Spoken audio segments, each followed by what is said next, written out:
अस्सलाम वालेकुम। हमारी आज की जो वीडियो है इसका मौजू है ब्लड प्रेशर बढ़ना या हाइपरटेंशन। आम रूटीन में एक आम इंसान का ब्लड प्रेशर जो ऊपर वाला है उसको कहते हैं सिस्टोलिक, जो 110 से 120 रहता है, और जो नीचे वाला होता है उसे कहते हैं डायसिस्टोलिक, जो तकरीबन 70 से 80 के दरमियान में रहता है। ब्लड प्रेशर से सबसे ज़्यादा आँखें और गुर्दे ख़राब होते हैं। तो ब्लड प्रेशर बढ़ने की जो सबसे बड़ी वजूहात हैं वो उनमें वज़न का ज़्यादा होना सबसे ज़्यादा अहम है। अगर आपका वज़न में आप 1 किलो की कमी करते हैं तो आपके जो ब्लड प्रेशर है उसमें 1 से 2 मिलीमीटर ऑफ मरकरी की कमी होती है। और दूसरे नंबर पे वर्जिश ना करना, सुस्त रहना भी ब्लड प्रेशर बढ़ने की एक बड़ी वजह है। बाज़ारी खाने, फास्ट फूड्स और प्रोसेस फूड, जो बेकरी की अशिया हैं, और ये कोल्ड ड्रिंक्स वगैरह, जो एनर्जी ड्रिंक्स हैं, ये इसकी बहुत बड़ी वजह है। और सबसे बड़ी वजह इसकी सिगरेट, जो लोग सिगरेट पीते हैं, सिगरेट पीना भी ब्लड प्रेशर बढ़ने की वजह है। परेशान, फ़िक्रमंद, वहमी लोग, डिप्रेशन के मरीज़, इनकी वजह भी ब्लड प्रेशर बढ़ने की वजह होती है। रात देर से सोना, और जो लोग रात देर को सोते हैं उनमें जो है वो ब्लड प्रेशर बढ़ने की शरह काफ़ी ज़्यादा है। उसके अलावा शुगर, जो कि डायबिटिक अनकंट्रोल्ड, जो कि जिसको कंट्रोल ना किया जाए शुगर को, तो ये भी ब्लड प्रेशर बढ़ने की वजह है। एहतियात के तौर पर आपने सबसे पहली बात तो ये है कि जो दवाई खाते हैं ब्लड प्रेशर कम करने की, वो सिर्फ ब्लड प्रेशर के नंबर कम करती है। यानी कि अगर वो 150 है तो उसको 130 करेगी, अगर 180 है तो उसको 150 तक लेकर आएगी, 140 तक लेकर आएगी। वो जिस्म के अंदर से जो ब्लड प्रेशर बढ़ने की वजह है उसको ख़त्म नहीं करती। तो इसके लिए आपने करना क्या है, सबसे पहले तो 24 घंटे का एक चार्ट बनाते हैं हर घंटे के वक्फे से, या फिर 5 दिनों का चार्ट बनाते हैं हर 2-2 घंटे के वक्फे से, और फिर उसकी औसत निकाल लेते हैं। जब आप 24 घंटों का एक चार्ट बनाएंगे तो उसकी जो 30 से 40% लोगों की जो औसत है वो तकरीबन 120 से 180 या 130 से 190 तक आती है। इसका मतलब ये हुआ कि ब्लड प्रेशर लगातार नहीं बढ़ रहा, बल्कि वो बाज़ औक़ात जिस्म के अपना वक़्त के बाद जो औक़ात हैं उनमें ब्लड प्रेशर ज़्यादा होता है। और जो चौथी बात यह है कि लगातार बढ़ा हुआ जो ब्लड प्रेशर है वो ख़तरनाक है। इस सूरत में आपको दवाई खानी लाजमी है, और ख़ास तौर पर जब आपका ब्लड प्रेशर 150 से ऊपर रहता है तो आपको दवाई खानी ज़रूरी है, और आपको अपना लिपिड प्रोफाइल का टेस्ट करवाना भी ज़रूरी है, ताकि पता चले कि आपके जिस्म में चिकनाइयों की मिकदार क्या है।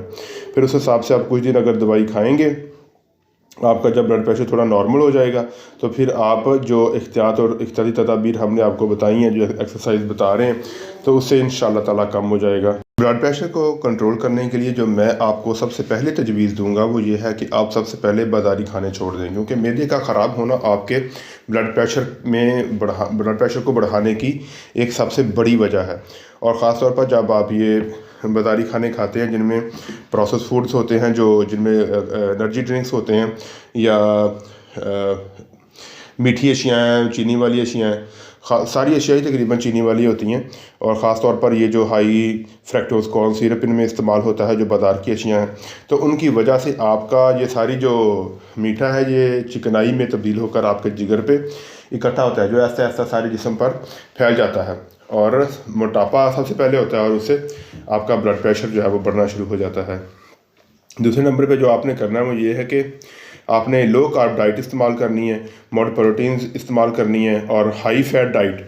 हम आपको गोश्त खाने से, बड़ा गोश्त खाने से, मटन और बीफ से बिल्कुल नहीं रोकते, क्योंकि ये इंसान के जिस्म के लिए बहुत ज़रूरी है। जिस्म में जितने भी ग्लैंड्स हैं, जितने भी हार्मोन हैं, वो सब फ़ैट से बनते हैं। इसलिए फ़ैट खाना कोई गलत चीज़ नहीं है, बल्कि उसके लिए आपको करना क्या, मैं आगे आपको बताता हूँ कि जो सबसे अहम चीज़ है वो ये है कि आपने एक्सरसाइज करनी है। लोगों में ब्लड प्रेशर बढ़ने की जो अहम वजह है वो है एक्सरसाइज का ना करना, सुस्ती और काहली।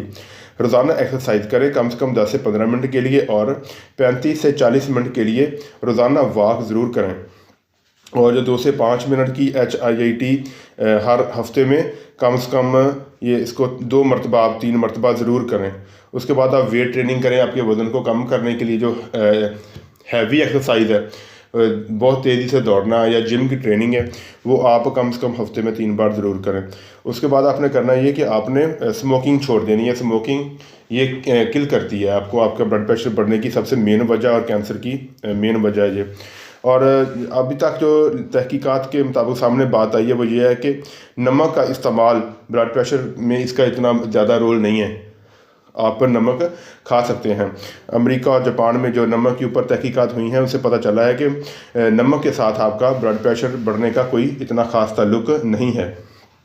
आप मैग्नीशियम खाएं, पोटाशियम खाएं और इससे भरपूर जो सब्ज़ियां हैं वो खाएं, लेकिन एक चीज़ है कि आपने सोडियम वाली चीज़ों से परहेज़ करना है, क्योंकि सोडियम से ब्लड प्रेशर ज़्यादा होता है।